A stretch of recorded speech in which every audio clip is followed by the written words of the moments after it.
அடிக்க போறாங்க. அதுக்கு எத்தனை பேர் சாக போறீங்க? உங்களுக்கு தகவல் கொடுத்துக்கிறியா? இதுவரையிலும் அப்ப என்ன பண்ணிருக்க நீ? அப்ப என்ன பண்ண? என் கட்சி அடிக்க போறவியா? அப்ப என்ன பண்ண நீ? அடிக்க போறீங்களா? ஆமா. ஏங்க பழைய செத்து போனவெல்லாம் உலகமே திரண்டு போற நீ என்ன லேஜா பேசுற? அவையோ 100 பிள்ளைங்க செத்து போனா ஆயப்பெல்லாம் கிளம்பிடுவேன். இல்ல செத்து போய் நாங்க அடக்கம் பண்றோம் நீ முதலமைச்சர் போன்னு சொல்லுவானா? என்னப்பா அது பேசி இருந்தா என்னப்பா அடுத்தாங்க? ஏன் முதலமைச்சர் ஆக போறேன்னு எல்லாம் கலவை கிளப்பி விட்டேன்.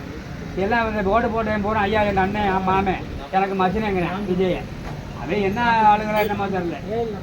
எங்க அண்ணன் மாமே எனக்கு தங்கச்சி அண்ணன் ஐயா அண்ணன் முதலமைச்சர் ஆகலன்னா தங்கச்சி செத்து போறேன் என்ன பண்ண முடியும்? நம்ம எனக்கு புரிதலே வேணாங்கிறா புள்ள வேணாங்கிறா எனக்கு கொண்டாடியா போறேன் விஜய்ங்கிறா. அப்படிலாம் சொல்லாதீங்க.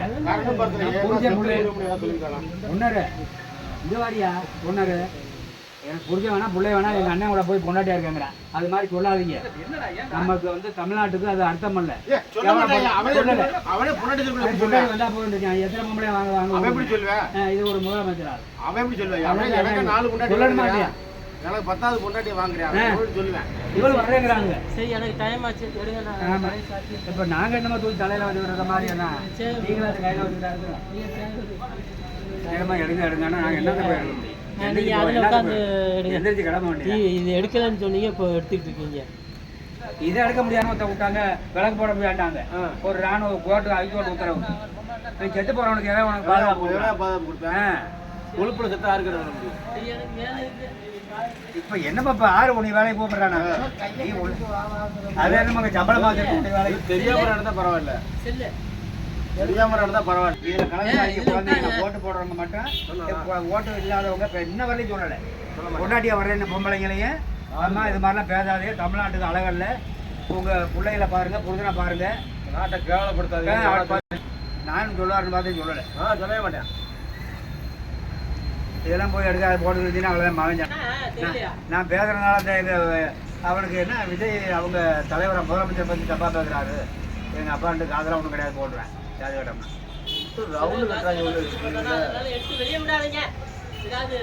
இல்லை இல்லை நம்ம சொன்னாதான் அனுப்பாரு. எல்லாத்தையும் அடிக்குமா பேசுவார் எடுப்பாரு. சொன்னாதான் அனுப்பாரு. இல்லை எடுக்கட்டும். அவருக்கு ஒரு எடுப்பேர் வரட்டும்.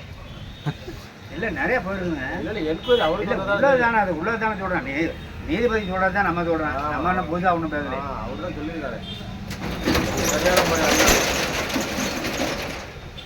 ஏன் எடப்பாடி சொல்லல? ஏன் ஸ்டாலின் சொல்லல? ஏன் சொல்லல? பதவி பிரமாணம் என்ன சொல்லவே கிடையாது. சொல்லல. இவன் ஒருத்தன் ஆடுறேன் தலையில. 2 பேருமே ஜெயிப்பது எங்களுக்கு இவ்வளோ வரும் அவங்களுக்கு அவ்வளோ வரும் அப்படி இவர் நிதி மந்திரி போட்டாச்சு பொருளாதார மந்திரி சபாநாயகரை போட்டாச்சு. எல்லாம் பதவி பிரமாணம் தான் பாக்கிங்கிறார். அப்படி எவ்வளவு பெரிய அப்ப இவனோட ரசிகர்கள்லாம் எப்படி இருப்பாங்க? எவ்வளவு பெரிய சரி எங்க அண்ணன் முதலமைச்சர் ஆக போறாரு நம்மளாம் பதவி பிரமாணம் சோட இருக்க போறோம். பொக்குன்னு நாளைக்கு போயிடுச்சுன்னு வச்சுக்க. யார் பொறுப்பு? அவன் தான் பொறுப்பு. அதெல்லாம் சொல்லப்படாதுங்க. யாரா இருந்தாலும் சொல்லப்படாது. 5 வருஷம் உட்கார்ந்து இருந்தவனே நான் உட்காருவேன்னு சொல்ல முடியல. 100 வருஷம் ஆண்டவனே அப்படியே ஆடி கிடக்குறேன். 1 வருஷம் இல்ல 5 வருஷம். 100 வருஷம் கட்சியே ஆடி கிடக்குறியா? 100 வருஷம். அவனை யோசிக்கிறாயா? என்னால எவனு சாக கூடாதுன்ட்டு. நீ ஏத்தி வந்து எல்லாம் சாக கூடாது. இல்லை 2 பேர் கட்சி அதெல்லாம் சொல்லவே இல்லை. இன்னும் மூச்சு விடலப்பா. ஜெயிப்பாரு ரிசல்ட் வந்தாலும் இவ்வளவு சொல்லுவானே தவிர நான் ஜெயிக்கணும் யாரும் சொல்லல. ஆனா இவன் 2 பேர்த்தையும் கணக்கில் சேர்க்காம எல்லாம் ரெடியா இருங்கட்டேன். பதவி பிரமாணத்துக்கு ரெடியா இருங்க. நாளைக்கு கடை லீவு ஏதாவது வாய்ப்பு உண்டா? கடை நாளை மறுநாள் லீவு. செவ்வாய்க்கிழமை திங்கக்கிழமை காலைல. இவங்க 2 பேர்த்துக்கும் ஒரு ஆள் மாற்று இருக்கணும். அது எப்படி இருக்கணும்னா கூட்டணியில சேர்ந்து மாறி இருக்கணும். அது தற்கூரிங்க எதுக்கு சொன்னாங்கன்னா இப்ப அதிமுக சேர்ந்து துணை முதலமைச்சர் உட்காரியா நாங்களே ஓட்டு போடுவோம். நாங்களே ஓட்டு போடுவோம். அவன் வந்து அடுத்த தடவை நீ முதலமைச்சர். ஆனா உண்மையிலேயே தற்கூரின்னு பேர் வச்சா பாரு. அவனை மனசார நான் பாராட்டுறேன். அவார்டே கொடுக்கலாம். எவ்வளவு பெரிய பெரிய அறிவாளியெல்லாம் சொன்னேன். ஐயா கூட்டணி சேரு திமுக ஒண்ணு திமுக தான் உனக்கு பிடிக்கல அவனை ஒழிச்சு விடும். நீ 2 பேரும் துணை முதல்ல வாங்கன்னு சொல்லி பார்த்தேன். கேட்கல அவரு. இல்லை நான் வந்து உண்மையான ஆளு தான் சொன்னதை நிறைவேற்றணும் அப்படின்ட்டார். முதலமைச்சர் ஆக போறேன் தடுக்காதீங்க. போது நீங்க வந்துருங்க அங்க பனையூருக்கு. வேற எங்கேயும் போவாதீங்க. நேரா பனையூருக்கு வாங்க. யாருக்கா ஒரு சீட்டு 10 ரூபான்னு வச்சுங்க பணத்தை கொடுக்குறாங்க. சின்ன பனையூர் இல்ல கடற்கரை சென்னை கடற்கரை. பங்களானா தான் எல்லாத்தையும் சின்ன பனையூர் ஜெயிக்கிற ஆளுங்க மட்டும் அங்க வந்துருக்காண்டாங்க. தோக்குற ஆளெல்லாம் கிளம்பி போயிடுங்க. அவங்க என்னத்துக்கு போய் விலை கொடுத்து வாங்குறேன்? தோக்குற குதிரையை எவன் போய் கறிக்கு தான் வாங்குவேன். ஆனா இந்த எலெக்ஷனை பொறுத்த அளவுக்கு நான்லாம் எதிர்பார்க்கலப்பா. இந்த ஒரு இது மாதிரி ஒரு எலெக்ஷன் வரும்னு நான் எதிர்பார்க்கல. ஓட்டு மானாவாரியா அள்ளிட்டு போயிருக்கு. இங்கிட்ட அங்கிட்ட 2 பக்கம் விஜய் 1000 வாங்கிட்டு விஜய்க்கு 2000 வாங்கினது விஜய்க்கு. இதெல்லாம் பாவம். அது காசு வாங்காம இருக்கணும். காசை வாங்கக்கூடாது. இல்லைங்க, திமுக கொடுத்து அப்படி நம்பிக்கை தற்கொலை செயல்படுறா காசு நான் வாங்க மாட்டேன். போடு பொண்ணு ஒரு கணக்கு வச்சுக்க. திமுக கொடுத்த சாராய காசு அது துறவ மாட்டேன். இவங்க காசு கொஞ்சம் நியாயமான காசு. 2 பேரும் திருட்டு காசை பொது காசை. ஆமா ஆமா வாங்கி இல்ல ஆளு கொண்டு போட்டுக்கணும். இங்கிரியா இல்லையா அதை? ஆளு கொண்டு போட்டுக்கணும் வாங்கினது. ஆனால் நம்ம ஊர்லாம் குளத்தில் தோமலையில் குறைஞ்சது இப்போ நம்ம ஊரில் மொத்தம் ஓட்டு எடுத்துனாங்க. குளத்தில் கோயில் 2 லட்சமா 50,000 ஓட்டு 50,000 போகாது. ஒரு 20 நாங்கள் உன்னை சொல்லவே இல்லையே. நீ ஜெயிக்கிறது தான் போட்டுப்பேன், எனக்கு தெரியும். நாங்கள் போடாதவங்களை சொல்கிறேன். ஆமாம், ஏன் நான் எதுக்காகிறேன்? காது கொடுத்தவனே யாரும் கேட்க முடியாது. நம்ம போய் அவன் முகாடு போட்டுவிட்டு தூங்கிட்டு இருக்க வேண்டியதான் போய். அவன் ஜெயிச்சவன் தண்ணியை போட்டு கிடப்பேன், குப்பரை போட்டு கிடப்பேன், தோத்து போட்டு குப்பரை போட்டுப்பேன். அவன் ஜெயிச்சவன் மல்லாக்க பொம்பளை மேலே போட்டு கிடக்க போகிறேன். நம்ம எதுக்கு போய் கவலை?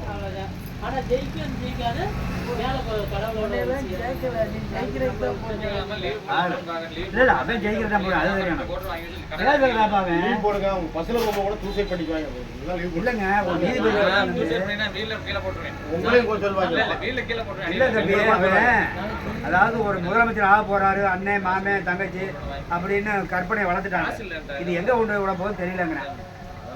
குறைஞ்சது ஒரு 3 டிக்கெட் அடிவாங்க.